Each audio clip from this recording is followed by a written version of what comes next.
شهرت بنتك انشهرت يا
I'm sorry. Trying.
What's that?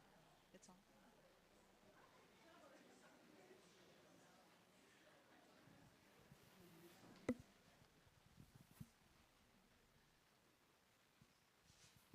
My concession to the over 50 crowd. I'm ready.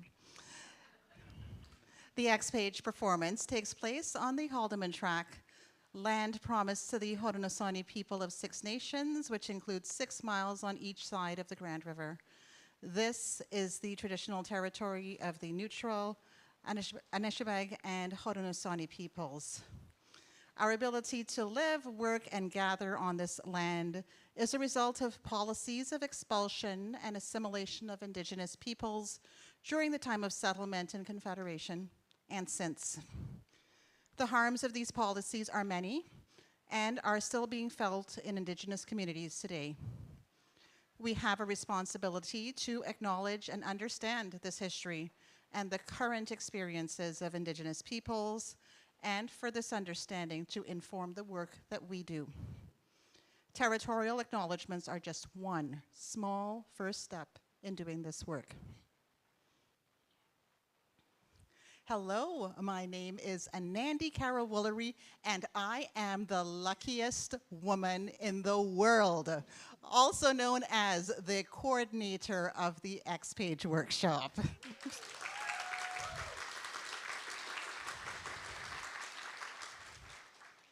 Thank you for joining us today on this very busy weekend. Eid Mubarak and happy Father's Day. Love to the friends and family, and I see some X Page alumni here as well. Welcome. The X-Page Workshop was established in 2019 to provide a platform for immigrant and refugee women in the region of Waterloo and also surrounding regions such as in Guelph to share their stories and provide the public with a deeper understanding of lives they left behind and the journeys they undertook to find a place for themselves here in our community. Each week, we had a 12-week workshop, and each week brought new challenges, new accomplishments like writing, workshopping, for the actors, memorization, maybe, yeah, acting.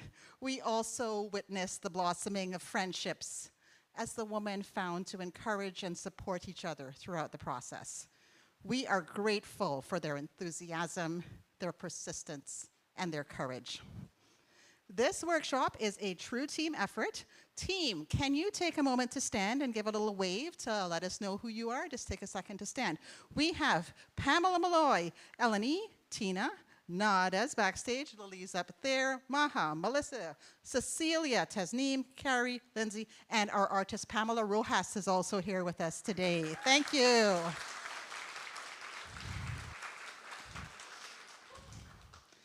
The New Quarterly, Empty Space, and Kindred Credit Union Center for Peace Advancement have been partners of the X-Page since the very beginning.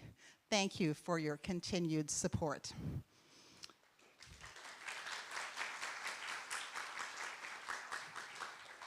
We have some notes for the performance today. First of all, for the audience, we appreciate that you follow this here. Photographs and video recording are prohibited during the performance. Professional photographs and video will be provided. Stay tuned for details. And also for the performance today. Kirsty's story will be read by mentor Cecilia. Sidra's story will be read by editor Lindsay. Welcome to the X-Page. We belong.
The crush of the crowd washes over me.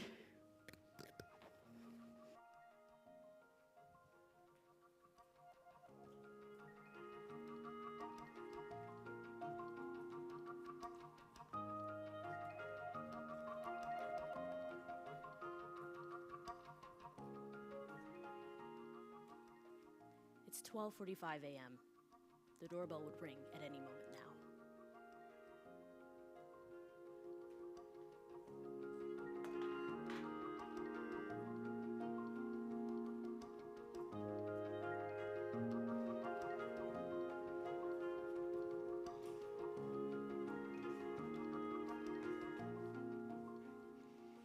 I dip my finger into the flour.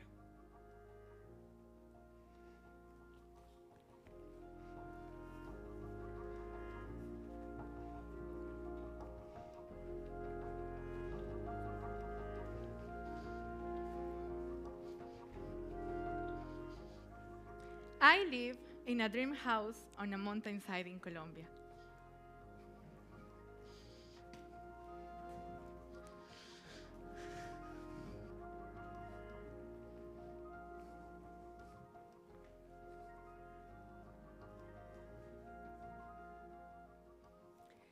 Springtime in Kuwait, the perfect time for picnics.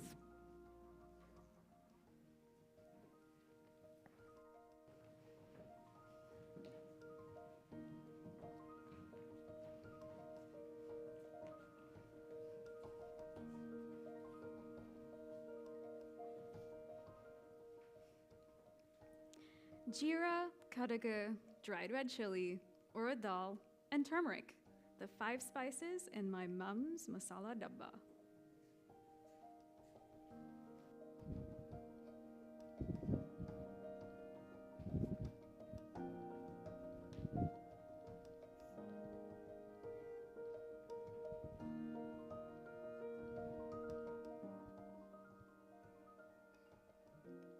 I love monkeys.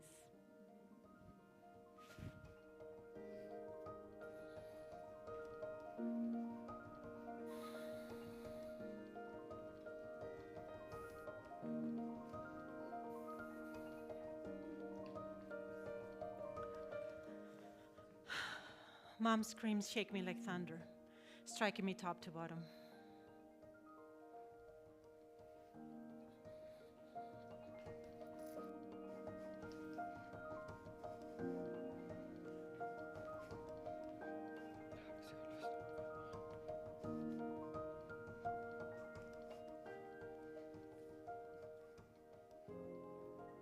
How does he always know what I want?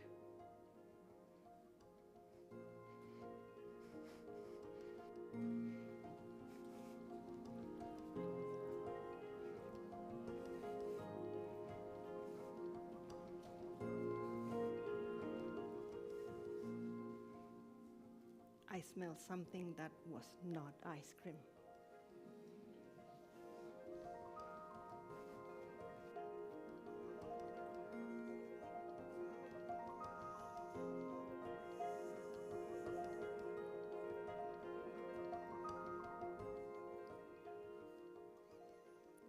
I'm ready to be a woman.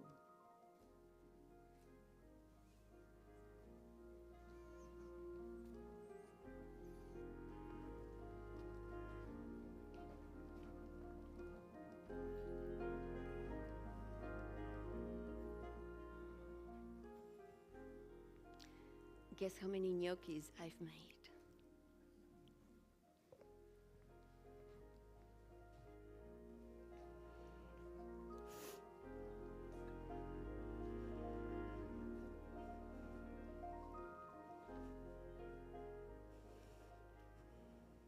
Golden fields of wheat flank the highway.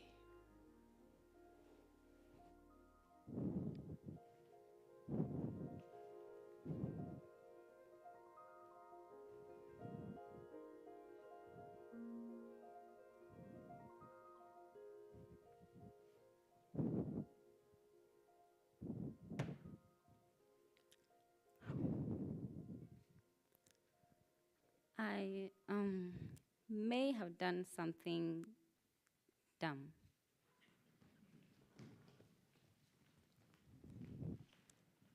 I am maybe 9, 10, and I'm standing in the corner of the bedroom I share with my 3 older sisters.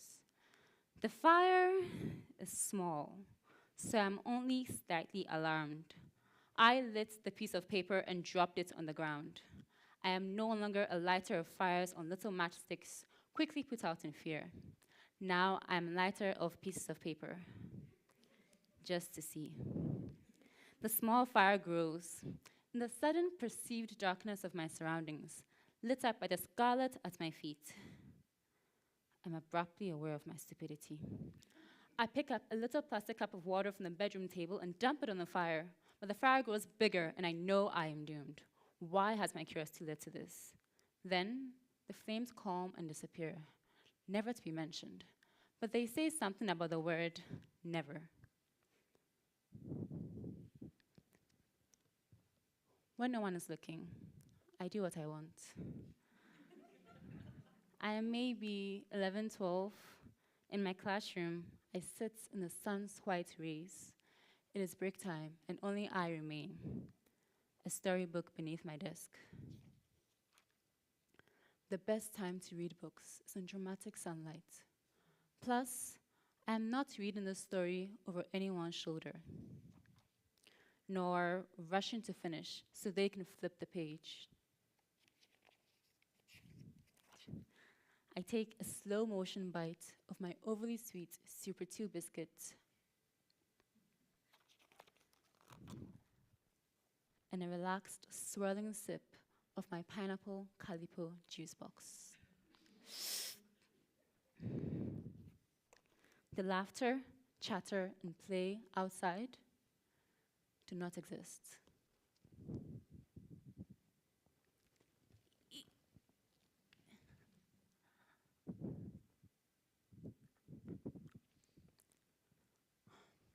I am like every other child, curious. I am maybe 8, 9, and I'm in my parents' usually locked bedroom. I am sitting on the plush blue toilet seat cover of their bathroom. They are not home yet. As I rot on the seat with my mom's Samsung Galaxy tablet, the device and I sink into the dim blue darkness of night. You know how it is. When you sit on your business long enough, you don't smell anything anymore. I watch Mr. Bean dance his animated little dances. I watch movies with characters and storylines strangely similar to The Lion King. When I hear the bedroom door open, I flush the toilet, even though I flushed long ago. I stroll out, give a quick hi, then slip the tablet back on my mom's side table. They say she's a quiet one, but they say other things about the quiet ones. Words like dangerous and troublemaker.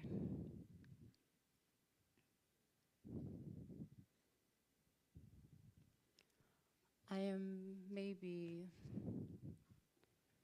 10, 11, and I stand before my mother with the yellow living room couch pulled back and the half-eaten fufu hidden behind it revealed for all to see. The fufu is a sickly pale color. Luckily, there's no smell. When my mother molded the mashed plantain and cassava into a ball and asked me if the size was okay, I said quite clearly, I thought, "It's too big."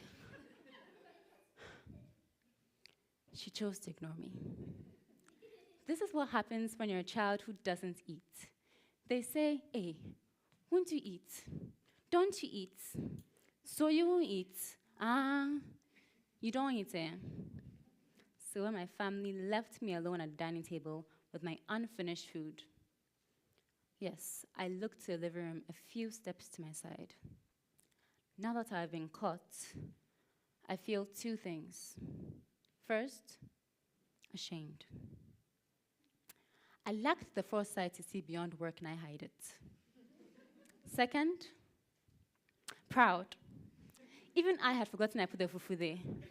Who else but me would have thought of such a good hiding spot? This younger Eunice is curious.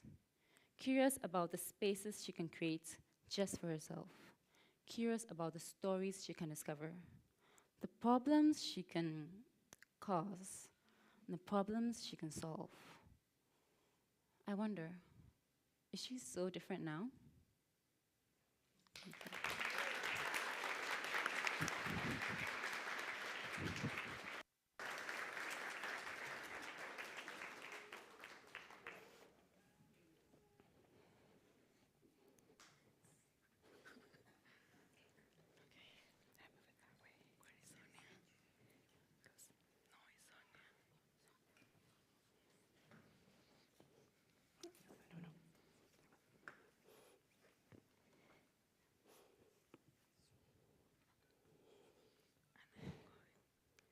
Golden fields of wheat flank the highway, and the sky is a brilliant blue. My dad is driving us across the flatlands of the prairies. My mom, my sister our dog and I are packed into our dark green Peugeot 404 with the orangey brown leather seats. The vibration of the tires on the road has lulled my mom and sister to sleep. I lean forward between the seats to talk to my dad and to watch the endless Trans-Canada Highway disappear into the horizon. To pass the time, we play a game. We add up the numbers on the license plates of the few cars that pass us by. Suddenly, the road disappears behind a shroud of white feathers. A flock of birds flies in front of the car.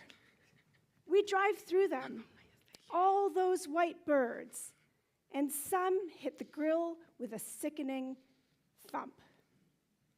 This memory will lock my dad and I together forever.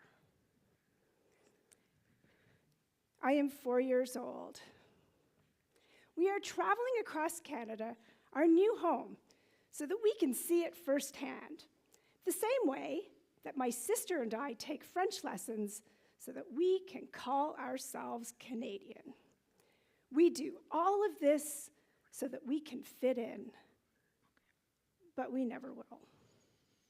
Even though we will traverse the country from one coast to the other, camping along the way, even though we will travel by helicopter and bombardier across the frozen river as far north as Moose Factory, where my dad, a pediatrician, will help the Moose Cree First Nation, who will accept us as we are.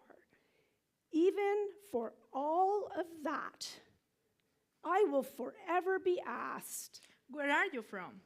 And when I say South Africa, they will inevitably say, "Where are you really from?" Or, if you're from Africa, why do your features look like that? And when I choose to work in Newfoundland and Labrador as a family doctor, the nurses will say, "You speak English really well." To which I will reply, "Yes, they speak English in Ontario." But in these early days, and for many decades, I will think I am Canadian. I play with my sister in the magical space my dad has created with sleeping bags and camping gear in the back seat of our Peugeot 404. We are crossing the landscape of our new home. It is in this moment, before my mom and sister have drifted off to sleep, before hundreds of white wings blot out the brilliant blue sky, before anyone asks me where I am from, that I am Canadian.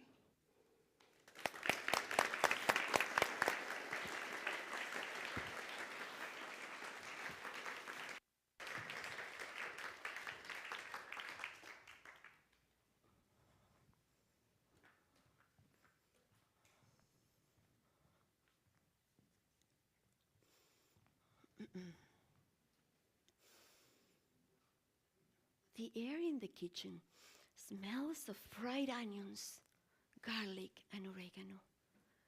My dad is slowly stirring his unique tomato sauce with his mother's wooden spoon, the same spoon she used once to make strawberry jam with.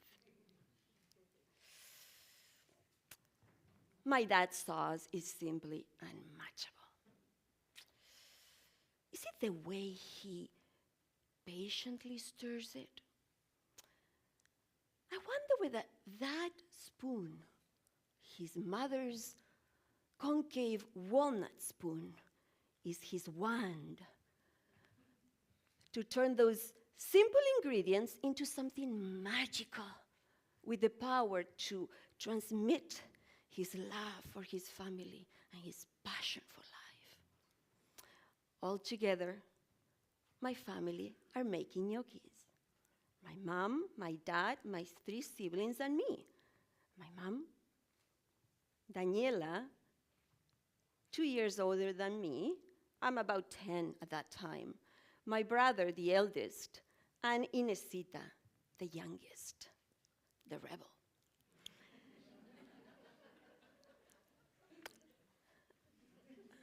Gnocchis are mandatory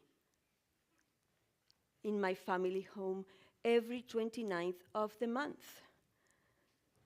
It's an Italian tradition my parents grew up with. Now, why gnocchis on the 29th, every 29th? Well, Italians went to Argentina, immigrated to Argentina at the end of the 19th century and into the early 20th century. Europeans saw Argentina as a land of promise, away from the hunger and war. And Italians had to make their meager salary last till the end of the month.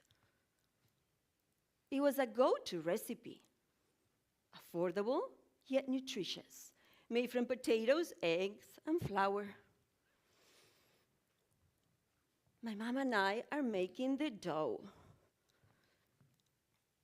My hands and fingers are sticky, and my clothes are covered with white flour. My mom is gently rolling the dough back and forth, making long, long logs, and then cutting them with a knife as fast as she can into small rolls. My mom and I then place ridges on them with a fork.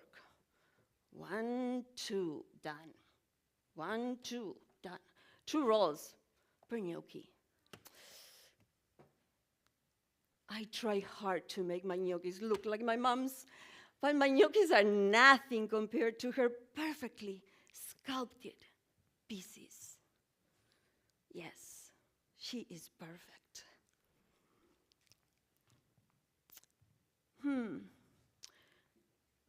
Once our plates are served, we all take time to enjoy the delicious gnocchis.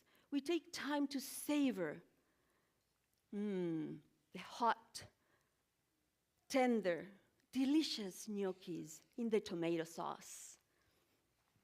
Thank you. But lunch is not over. No, no, no, no. Till my dad performs.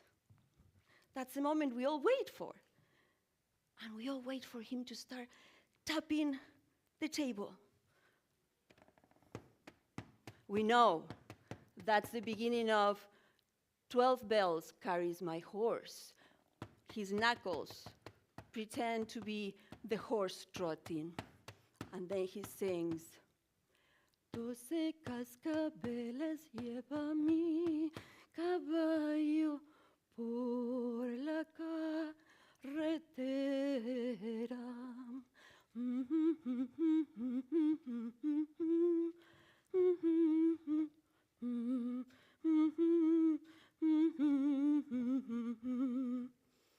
Then he starts clapping his hands to pretend he's a Spanish flamenco singer.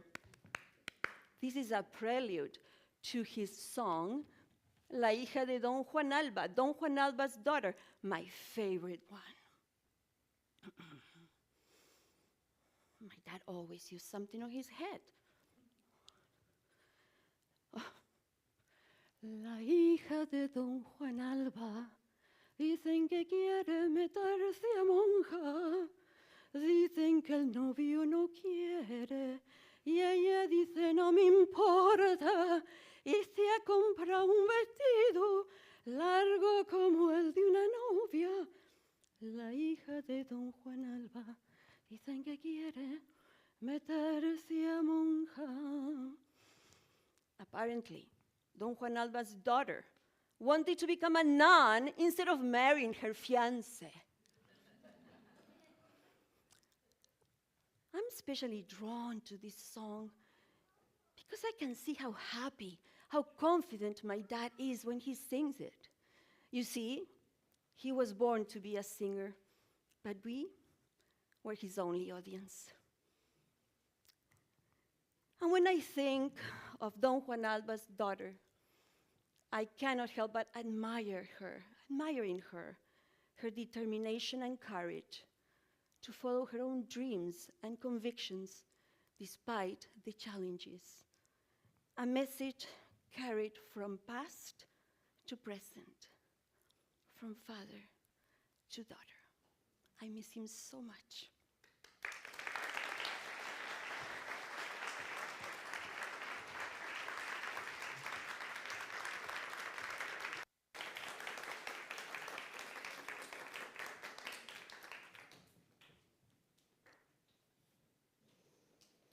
I'm standing in the mirror, looking at my reflection. I'm wearing a cream-colored dress, mid-length. My hair is halfway up, halfway down. I'm wearing pink lipstick, pink eyeshadow. Today is my quinceañera. Quinceañera is a celebration traditional in my country of Argentina. It honors the end of girlhood and the beginning of becoming a woman. My mom is behind me. She's putting on some small flowers on my hair, and they have sparkles. The house is ready for the party. There are colorful lights, a DJ, music. There's even a table set up for my quinceañera cake, a two-tier cake. It has dulce de leche and merengue and strawberries in the middle, my favorite flavor. My family is here, my friends are here. My cake has ribbons on the top, and they have small surprises that my girlfriends will pull out once I blow the candles, my 15 candles. As I'm immersed in this thought, I'm thinking, oh, will I be able to dance the waltz? I will dance with my dad, with my little brother, with my grandfather. Will I be able to dance the waltz? I'm become so nervous. My uncle Alfredito is the DJ in the living room where the dance floor is set up.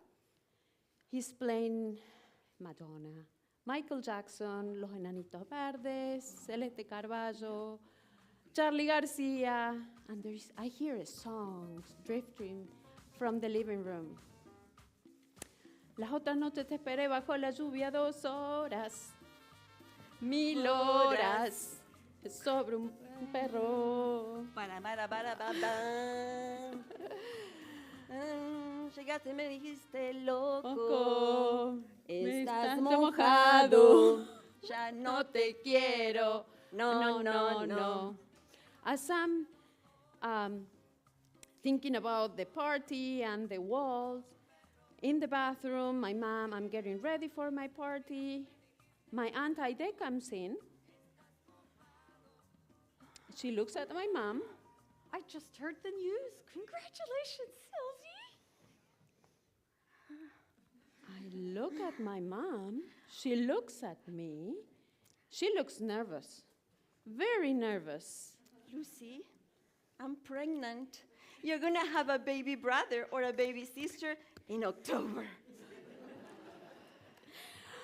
I'm going to have a baby brother or a baby sister. I'm so happy.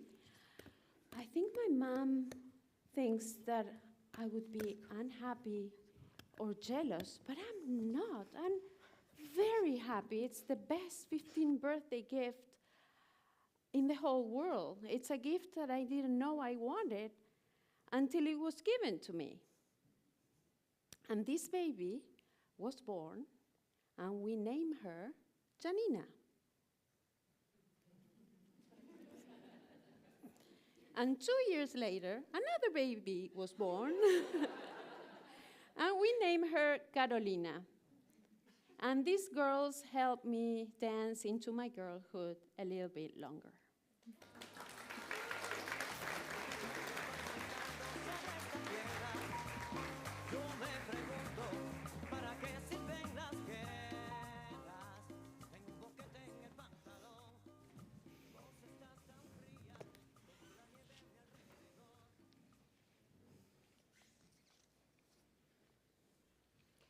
Do you have a favorite ice cream?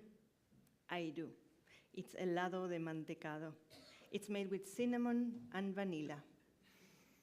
Whenever I smell these flavors, I'm 5 years old again, sitting next to my father in his ice cream truck.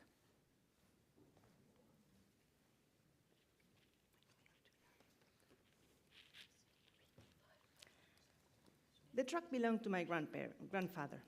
My father was the driver, and my mother worked in the back, serving the ice cream. Every day at lunchtime, my father picked me up from school in the ice cream truck. I didn't like school. I cried each time my father left me there. But I loved when he picked me up in his ice cream truck. I also loved having lunch at my grandparents' house. The food was delicious. And I would see my grandmother, my aunts, and my cousins. And of course, I would eat ice cream. After lunch, we drove in the ice cream truck. My father played the same song on his truck to announce he was coming.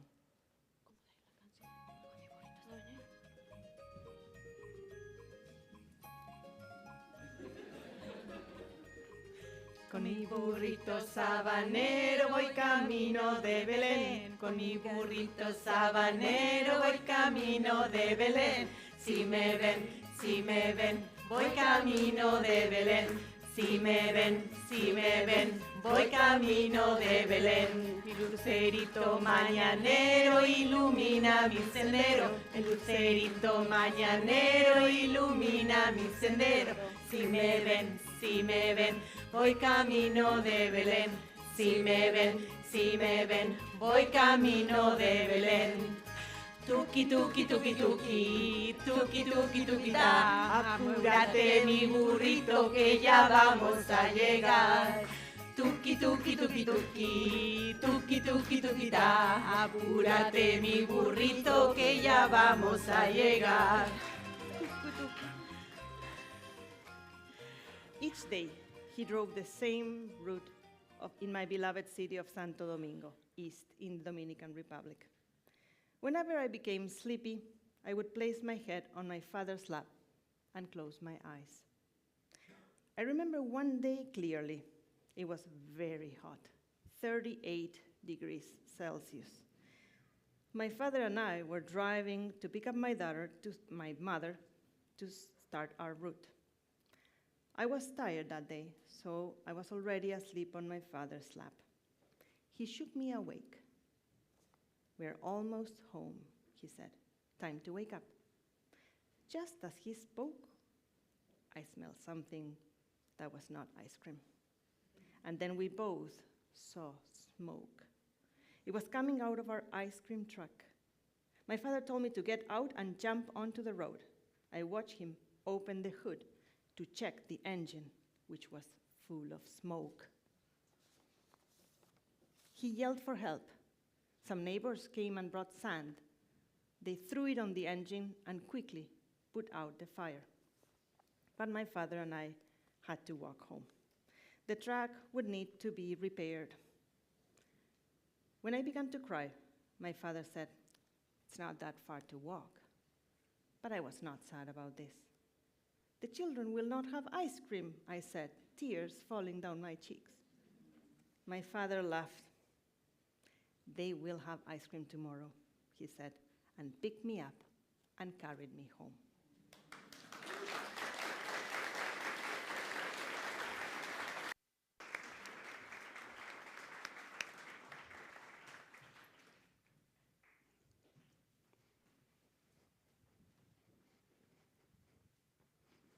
I'm 10 years old, and it's July 1992. I'm sitting on my bed in front of the dresser, holding the most beautiful and magical jewelry box in the world. This dresser belongs to my mother. It was given to her by my Nana on her wedding. But I'm not going to tell you about my vintage dresser. I'm going to tell you about this jewelry box that I'm holding. My brother brought it from a trip to Islamabad. He's my only sibling, and we are very close. We play cricket together. He teaches me how to catch the ball. And we fly kites and make mud house in the backyard and make strange recipes. He's my only sibling, and I think we are inseparable. He's just 2 years older than me, but he gets to travel to far-off places unlike me. But he always brings back something from me, something that surprises me. How does he always know what I want? This jewelry box looks like something from a fairy tale. You open the lid, music starts playing. On the lid, there's a mirror. Inside, there's a doll and 2 ducks that dance to the music. When the music ends, you can wind it up again.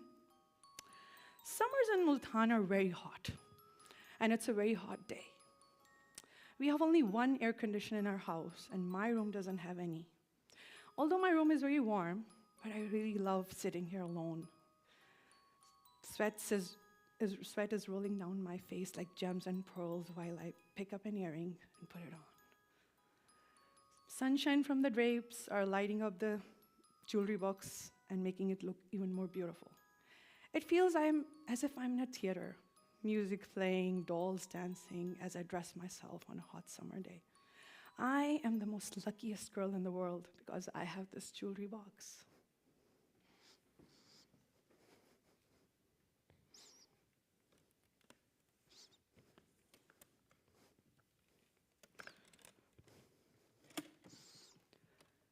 It's December 2005, and I'm in Toronto. I'm unpacking my suitcase, which is full of my bridal clothes, jewelry, gifts, and everything my family gave me for my wedding. This cold December day is freezing the blood in my veins. They say it's all psychological, but trust me, it's not. When you feel this Canadian cold, all the clothes become cliches. How am I going to live here forever? My wedding was planned in a hurry. My in-laws had to travel all the way from Canada to Pakistan, and they didn't have much time, so I had to pack in a hurry. And I didn't have a lot of time to sort through my things, and I had to leave behind my belongings. And none of the suitcases had space to pack up my childhood. I had to leave behind my clothes, my jewelry, my decoration, also the jewelry box. Someday, I will go back and get it.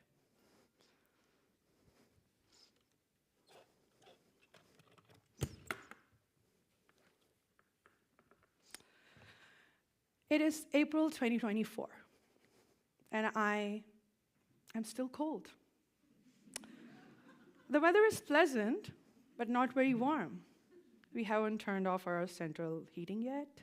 Nights are especially cold. For the past 1 year, my brother is living with us, my husband, me, and my children. And he has just come back from a trip to Toronto. And I have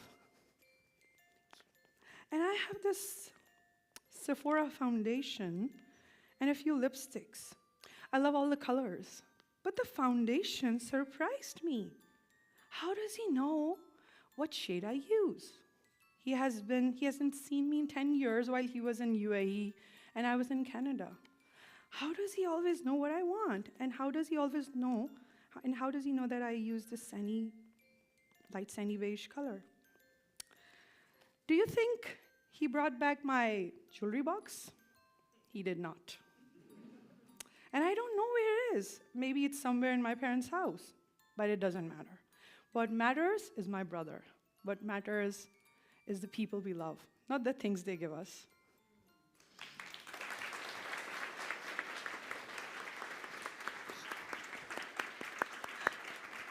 Oh, my scroll.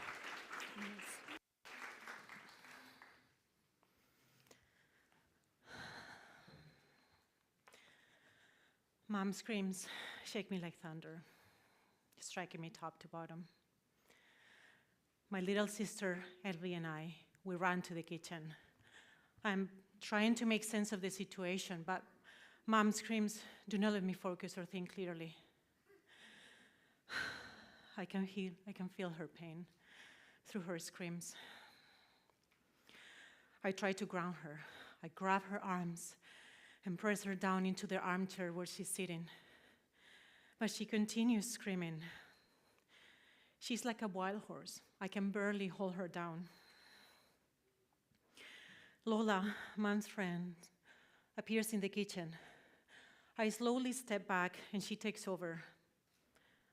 Lola is a non-practicing nurse, so I feel Mom is in good hands. Elvie also appears in the kitchen. We're both physically here, but we can't interact or reach for each other. I'm terrified that what seems to be happening is indeed happening. I turn around and I notice a letter in the kitchen buffet near the phone. I read it once, twice. The words keep slipping and do not stick. Oh, I'm terrified that what seems to be happening is indeed happening. Oh, Mom's still screaming. Oh, I need to find clues to tell me this can be true. The garage.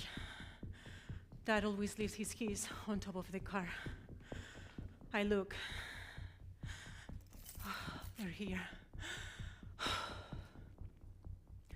I also find his wallet and his watch. But Dad never leaves these things in the car. Could this really be true?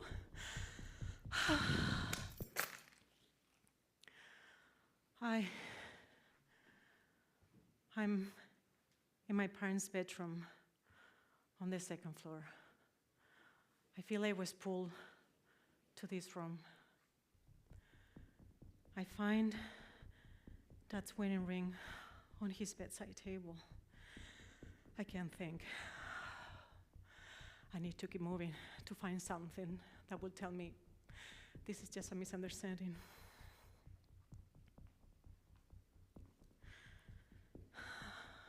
I'm in the attic, top floor. Last floor to check. I'm standing alone. The air is cold. No other sounds but distant screams.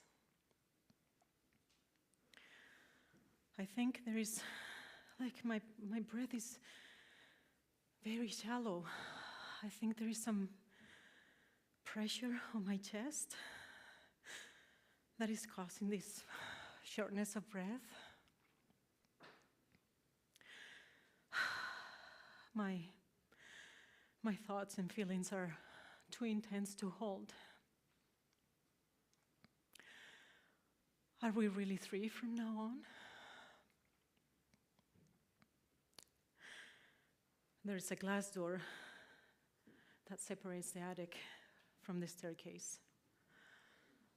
I like the distance and isolation because Mom's screams are muffled here.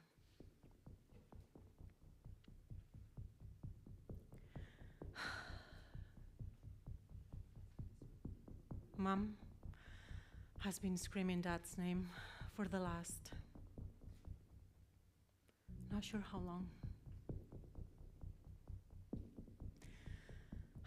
My mind has somehow separated from my reality.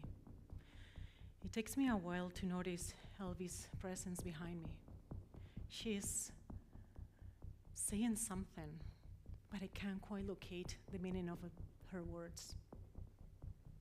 We're floating on our own bubbles.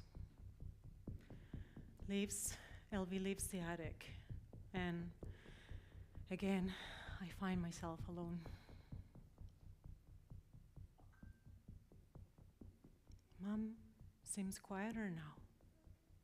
The sedatives must be working. In the calm, I sense my surroundings. I realize I've been pacing the cold attic all this time. I can hear my steps on the floating wood floor. They sound too loud. There's no other sound. The house is quiet. The air is very cold.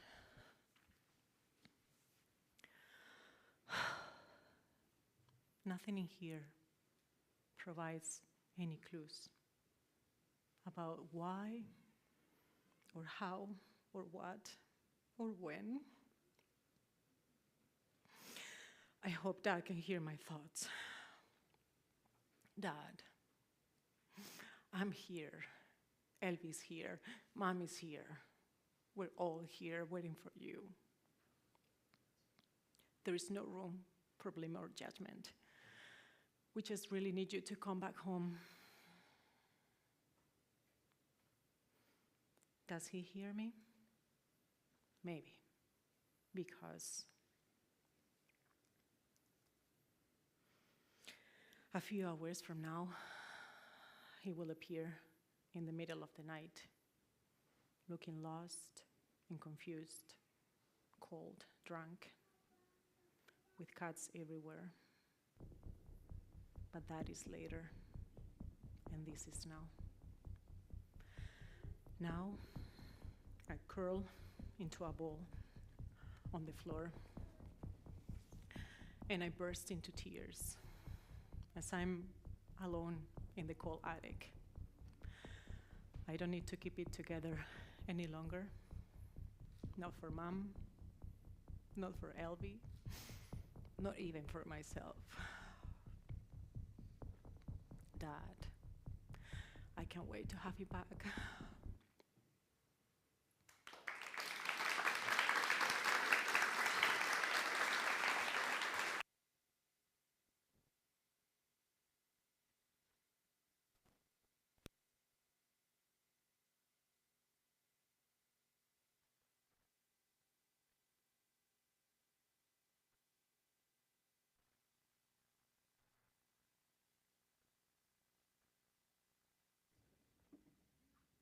Shit, where's my bag? Oh, I have to take it from there, right?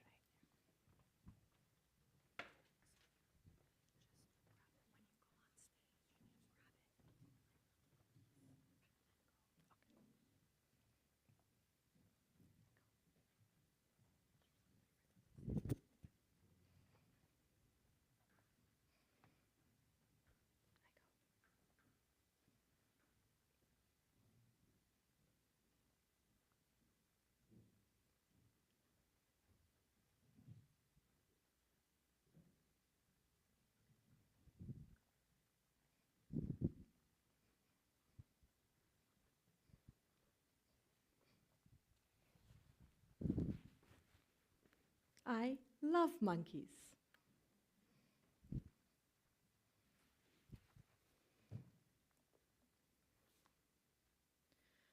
Everybody is dressed in crisp white shirts and navy blue skirts or pants. A blue badge with the school logo shining just below the collar on the right. As usual, Shivam is being teased for his dark complexion and big yellow teeth. Never mind, I have my worries. I secretly ask God for help. I hope nobody notices the poor shapeless bows on my freshly oiled braids. Why doesn't my mom understand the importance of the shape of the bows, the silkiness of the ribbons, and the pleats of our skirts? All of these can make or break a girl's image at school. The grade 7 classroom is the last one on the right. It has 2 big windows. The blue one has a cracked window pane from a miscalculated cricket shot. The windows open into a big garden, bringing in tons of lights and sounds to our attentive ears. Again, a dense green patch behind the school is home to a troop of monkeys. Their naughty pink faces and bottoms always get them loads of attention. This tribe loves our school. They gleefully swing from branch to branch and have conversations and gossip.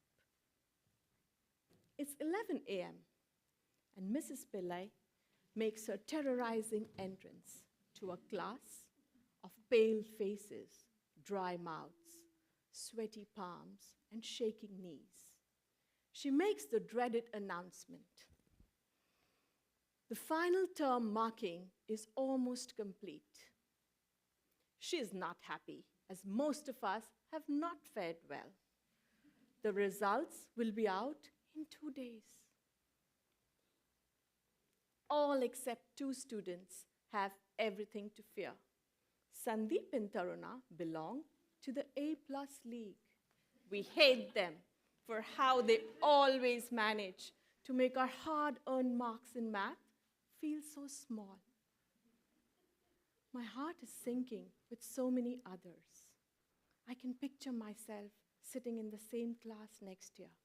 I knew math had the power to ruin me.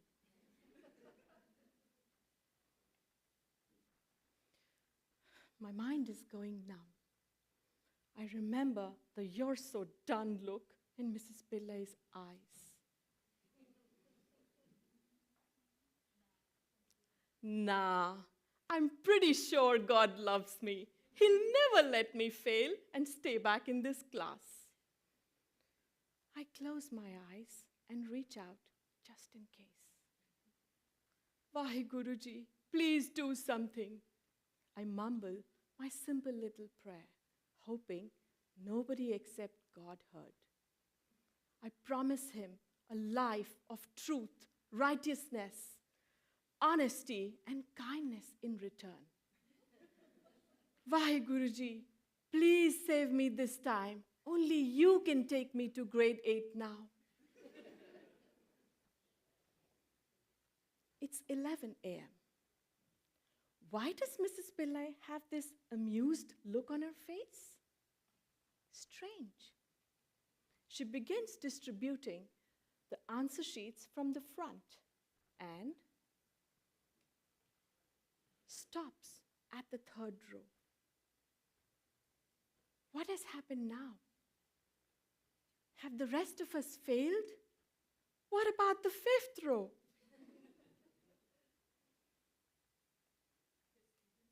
The students in the front seem happy, confirming my worst fears. My heart is slowing down and will probably stop soon.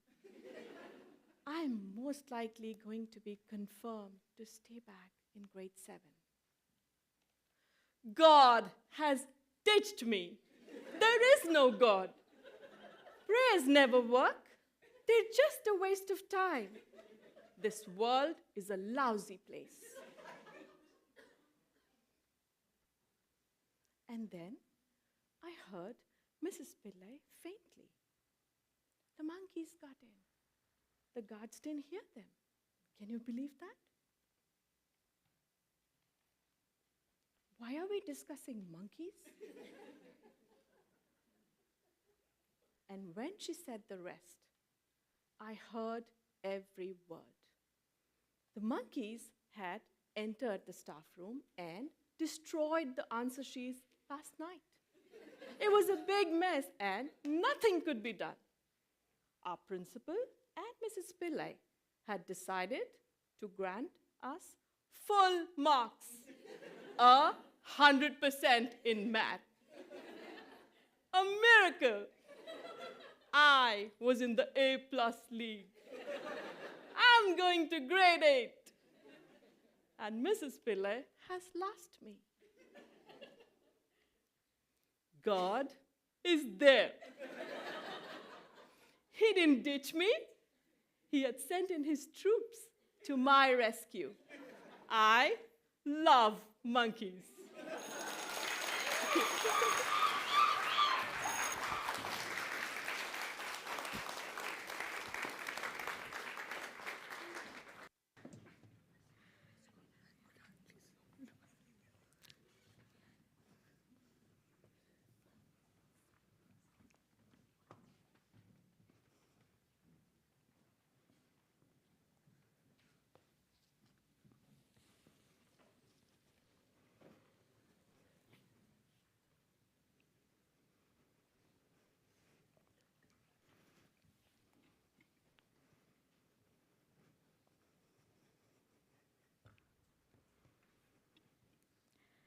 Jira, kadagu, dried red chili, urad dal, and turmeric, the 5 spices in my mum's masala dabba. I remember sitting at the kitchen counter at the house I grew up in Chennai. I was 3, maybe 4 years old. I sat transfixed as I watched Amma boil water for the first round of chai of the day. It was our daily loving ritual. I would watch the graphite-like leaves swell and foam when they hit the boiling water and breathed in their earthy aroma. It was sweet and malty with a hint of bitterness. It was magic. But soon, I grew bored. And Amma knew just what to do to keep me from pestering her. She handed me the masala dabba, a wide, shallow, cylindrical box with a translucent lid containing 5 identical tumblers, each with its own spice and measuring spoon. It became everything that I took for granted and everything that I would yearn for as I put years and miles between that child on the counter and the woman I am today. Turmeric is vibrancy and life. 2014, Chestnut residence, the University of Toronto. Amma and Chica, that's my dad, he won't answer to anything else, just moved me into my dorm room. I have a spectacular view of the Canada Life building on regal tree-lined University Avenue. Everything sparkled under the noonday sun.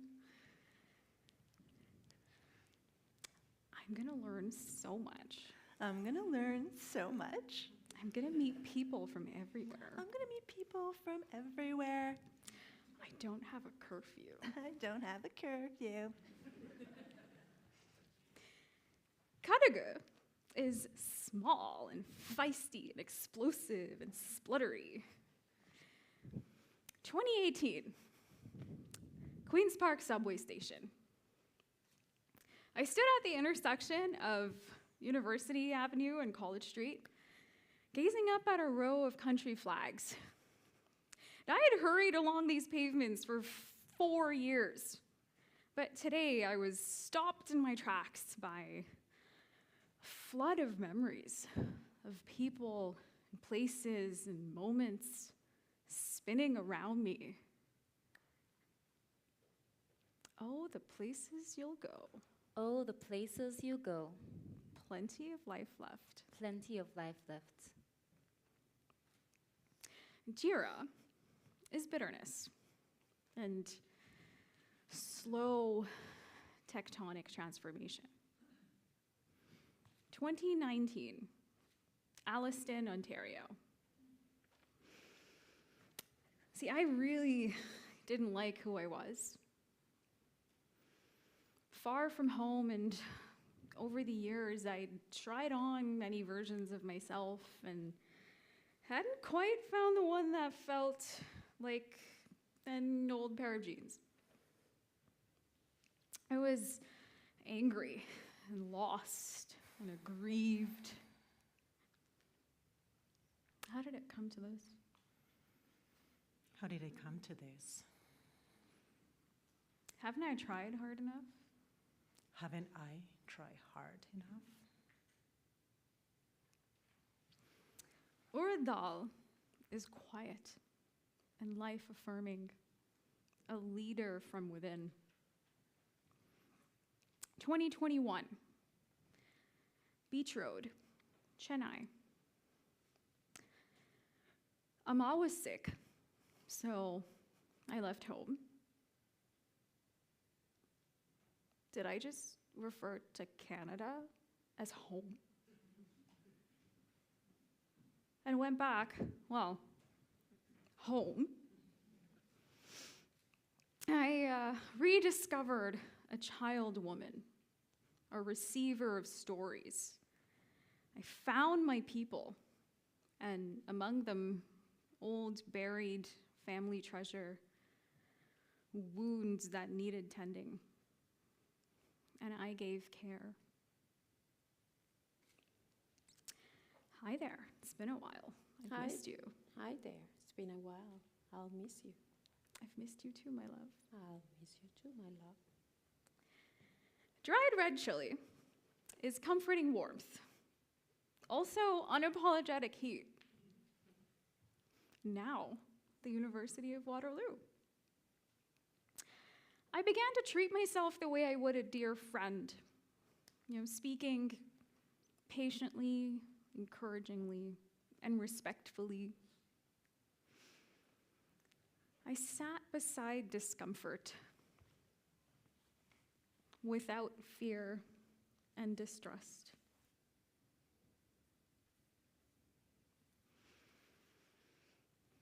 In the center of the masala dabba is a perfectly circular spot that would fit a 6th tumbler of spice. Only Amma didn't have one in there. I think about that now, how it holds space. In the center of everything is an empty space. Am I that empty space?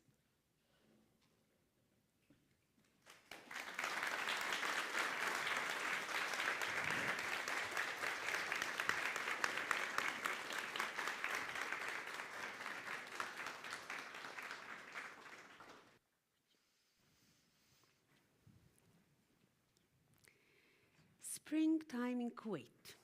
It's the perfect time for picnics. Actually, it's the only time for picnics. For those who aren't familiar with it, Kuwait is a small, peaceful country in the Middle East, where for the most of the year is very hot. One spring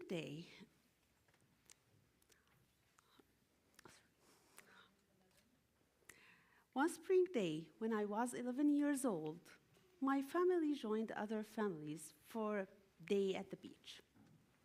Being a typical Syrian family, we packed a lot of food. Food determines if the picnic is a success or not. We kids had another way of judging picnics. The more we could play, the more awesome the picnic. On that day, we raced each other on the beach. We laughed when someone fell and rolled all the way to the bottom. Covered with the bruises, we kicked off our shoes and ran to the sandy beach. There, we collected shells, looking for the most beautiful and unique ones. As I was digging, I found a spray can. I picked it up and was to toss it away when I spotted a symbol on it. A little red flame inside a triangle. Underneath it, the word flammable. I had an idea. Back then, I was a curious child. Some might have called me a naughty child, but I liked to experiment. I wanted to try things, to see what would happen. My friends gathered around me, asked what I was thinking. As soon as As soon as I was finished sharing my plans, they scattered along the beach, gathering any materials that could be used to build a fire. It was the perfect example of one person's trash is other person's treasure.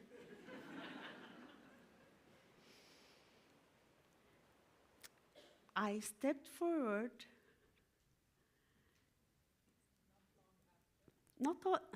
Not long after, we stood in a circle watching our friend Ahmed light the fire. I stepped forward, raised my hand, and threw the can into the flames.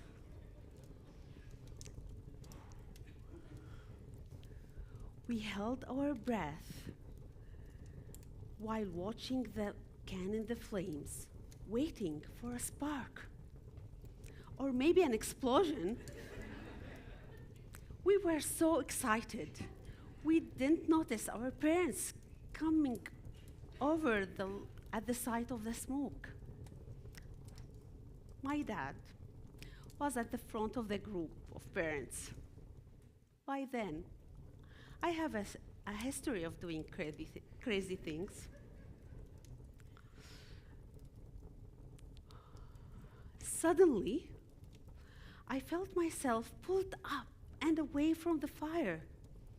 At the first, I thought it was the force of the explosion that lifted me up. But right away, I realized it was my father who lifted me. Other parents threw sand over the flames to put it down, like before the can exploded. No one was hurt, but I was in big trouble. Not only with my dad, either. I spent the rest of the picnics trying to convince the other parents that I was just a kid who wanted to explore the world.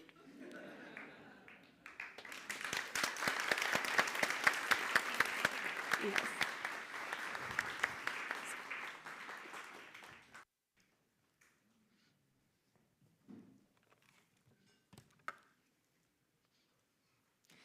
I live in a dream house on a mountainside in Colombia.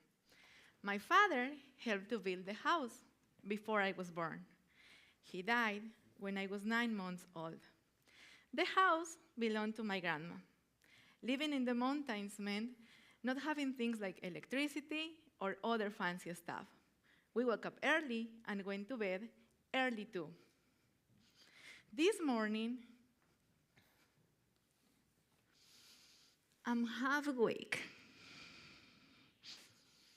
I smell firewood and fresh coffee.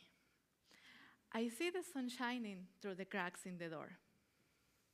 As always, my mom and my aunt, they are already up and ready for the day.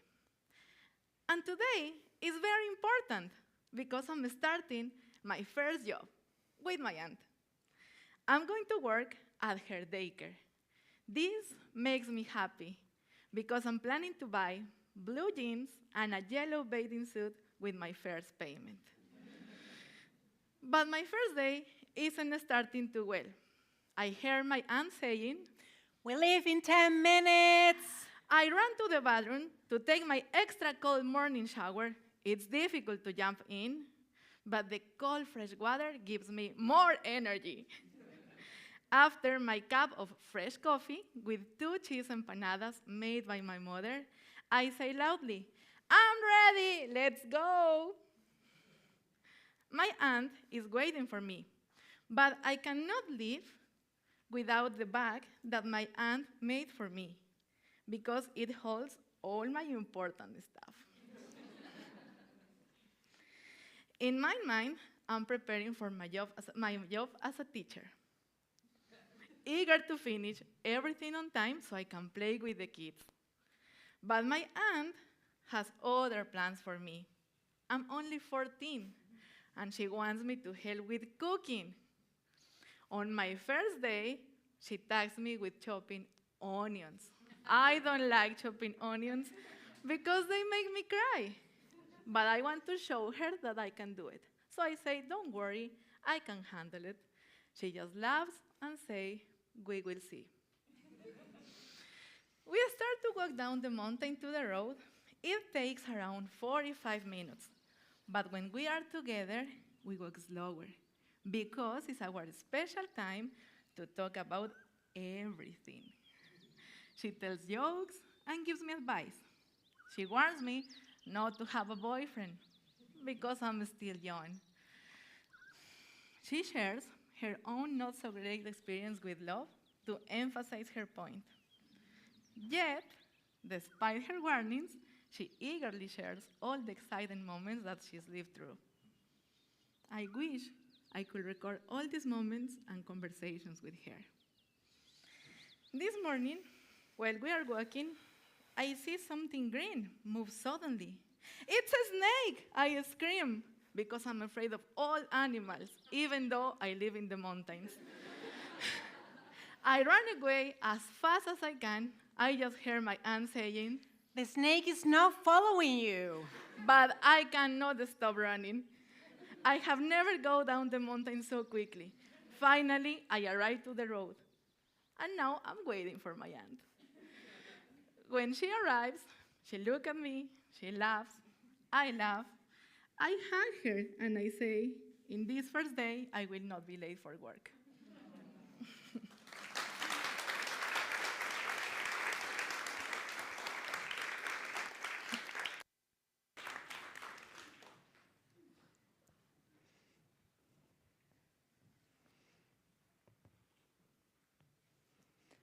I am standing side by side with my grandmother as she kneads the sticky yellow dough.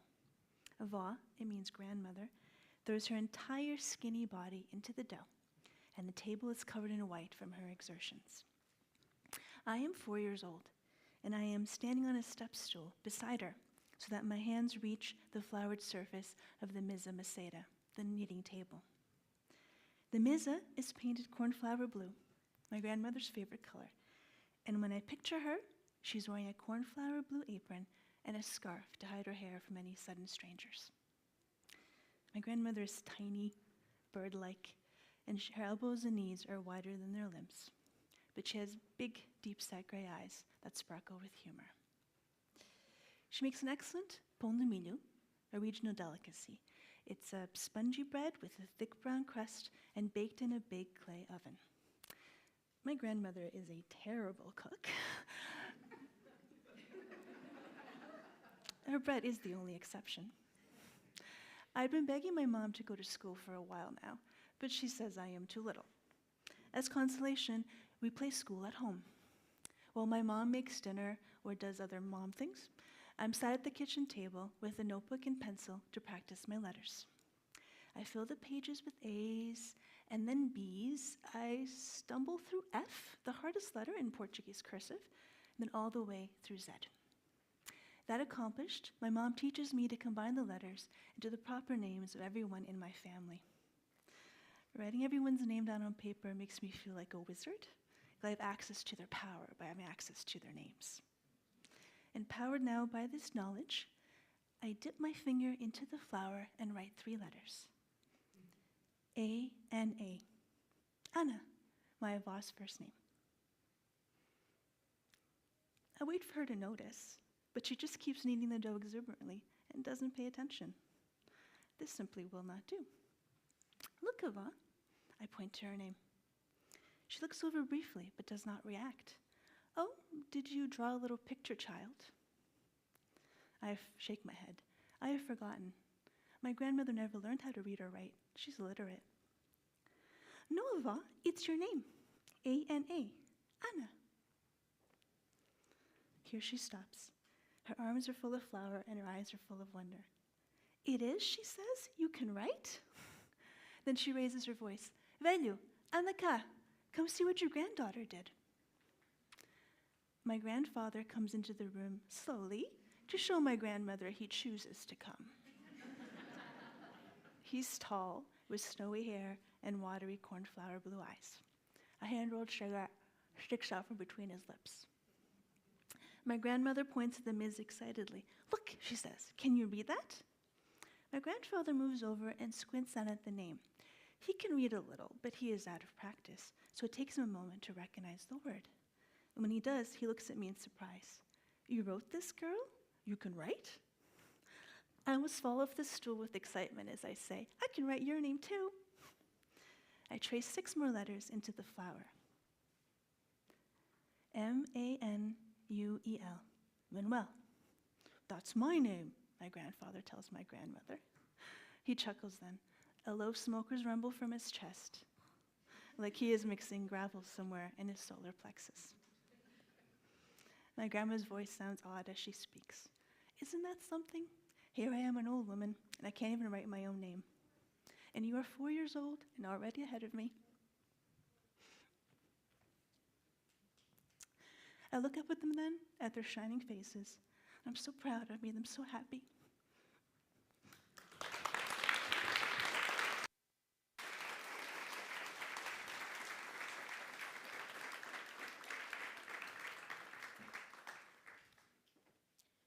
It's 12:45 a.m.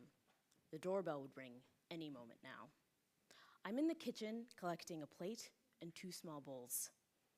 I start looking for the fancy tray. This tray could easily call itself royalty with its unconventional shape, dark color, and dull gold handles. My mom keeps this tray for guests. I'm gonna be the guest today. Maybe I'll make tea. I turn around to see my brother Abdullah. He did not ring the doorbell as expected. He's already in the kitchen doorway with my paratha rolls. I take them from him, trying to avoid eye contact. I can feel his eyes and an innocent smile plastered on his face. I turn my back to him and become a tall wall between him and my food. He's 6'2". With the weight of his hungry eyes on my back, I forget about the tea. Typically, when my brother has joined my midnight food excursions, I've either lost my appetite or given in to my brother's interrogations. He never brings anything for himself. Instead, he stares at my food until I feel bad enough to give him half. Then he pretends to be surprised as he's still staring at my plate. I want this time for things to be different.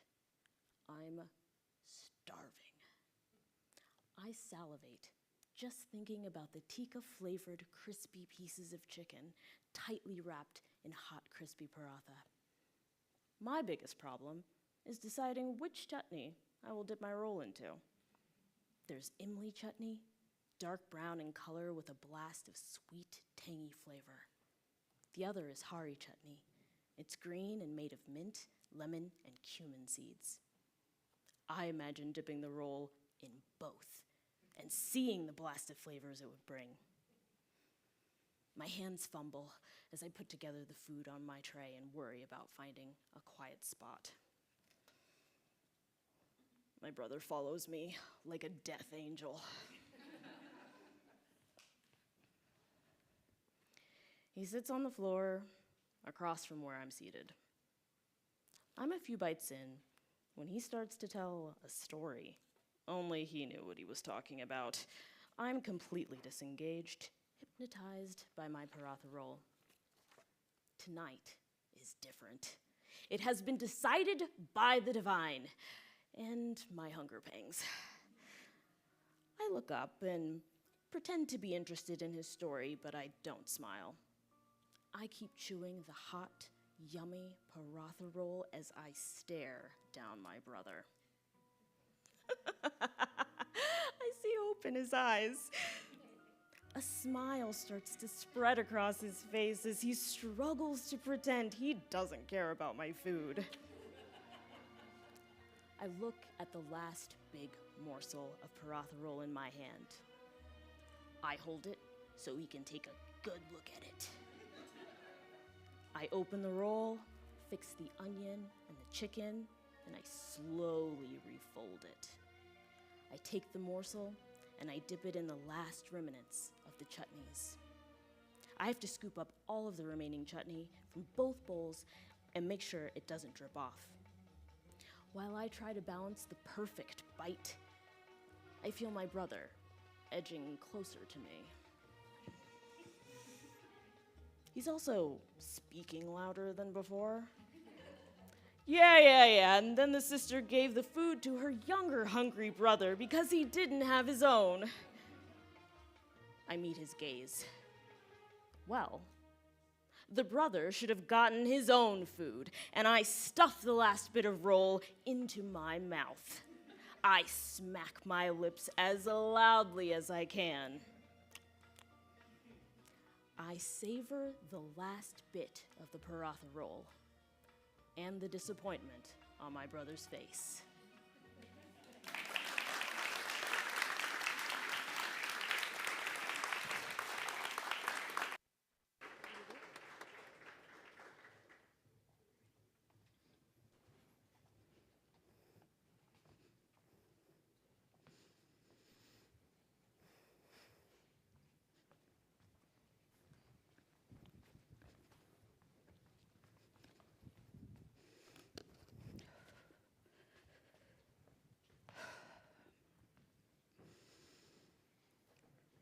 I breathe in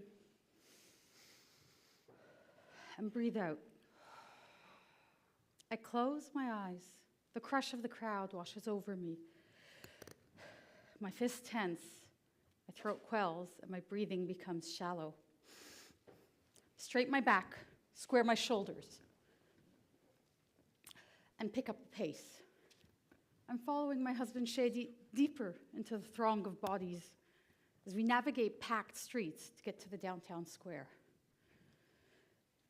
A sense of calm washes over me as I look over and glance at the stone lions guarding the bridge's exit and looking on with pride. I look at my son Adam on Shady's shoulders, his head turned from side to side, wide-eyed and silent. He's uncharacteristically engaged, and I'm grateful for small blessings. The smell of jasmine, roasting corn, and smog overwhelms me. As if sensing my panic, Shady suddenly turns to look at me and silently gestures. I nod, and he pulls me closer as he uses his body as a shield to navigate through the clusters of men. And they are mainly men. We pass the occasional woman, a sister, a friend, a cousin, all with an entourage of family and friends to protect her. But the streets of Cairo are predominantly composed of men. And they are scary, scary streets filled with catcalling, harassment, and unwanted physical advances for any woman that dares to walk them.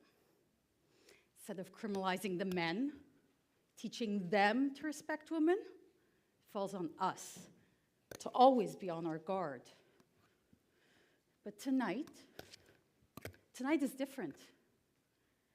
Tonight, I want to be part of this crowd. And tonight, this crowd wants me to be part of it.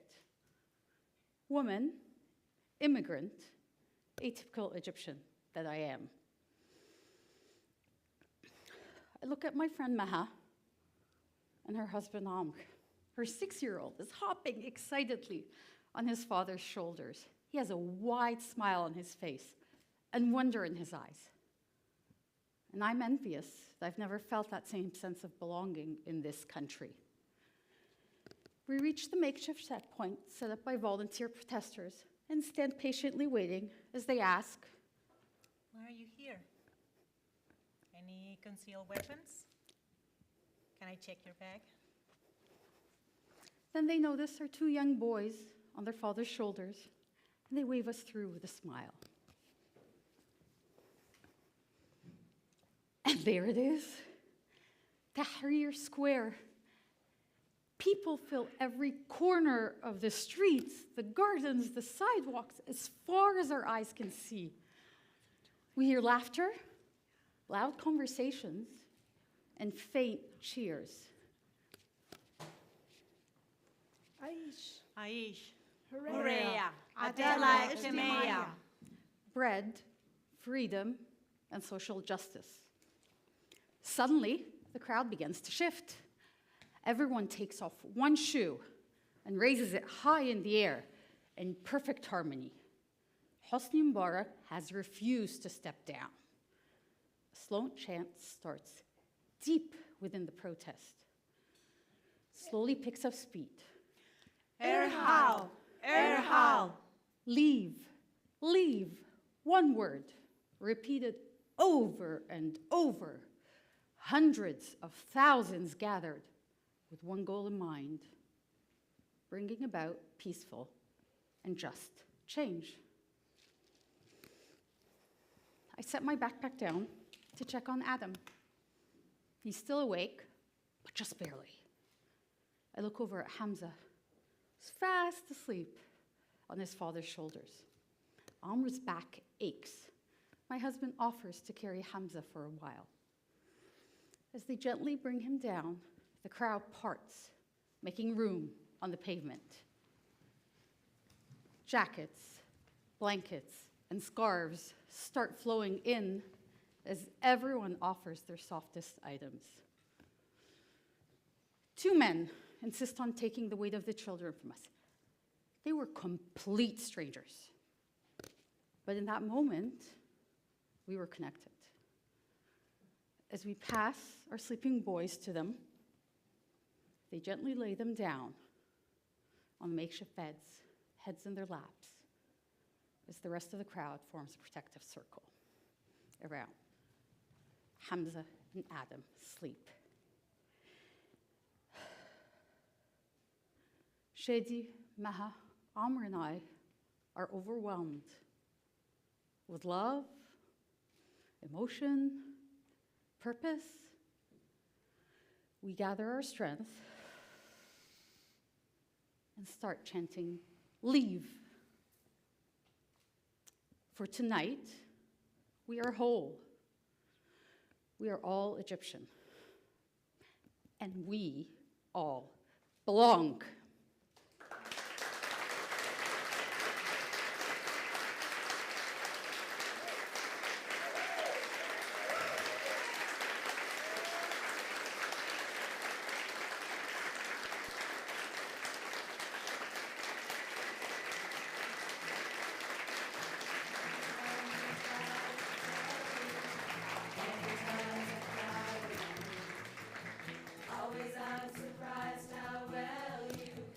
My name is Reem, and my story represents change, and I belong.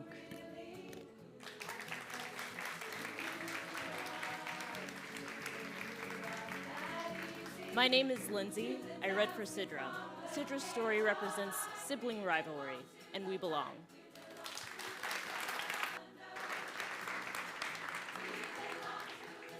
My name is Georgina. My story represents love, and I belong.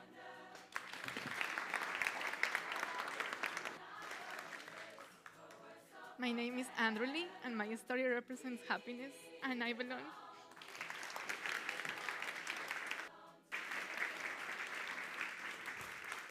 My name is Hala, and my story represents childhood, and I belong.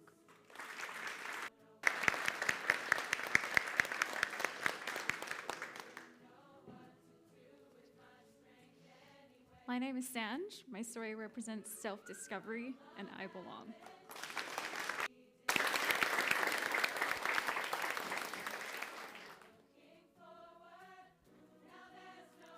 My name is Sonia. My story represents miracles, and I belong.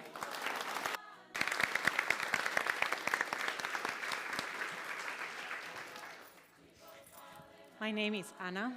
My story represents grief, and I belong.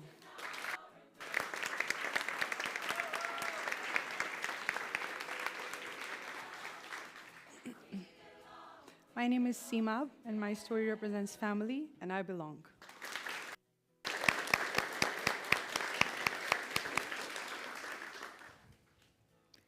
My name is Cecilia, and I read for Kirsi, Her story is about fatherhood, and we belong.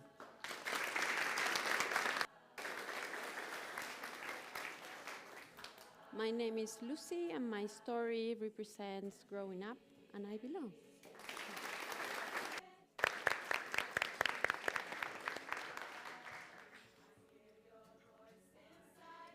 My name is Raquel. My story represents family traditions, and I belong.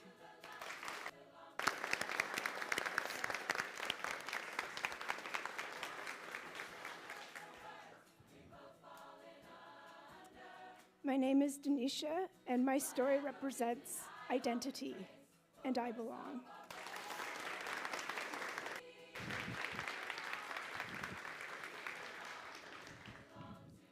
My name is Eunice. My story represents childhood shenanigans, and I belong.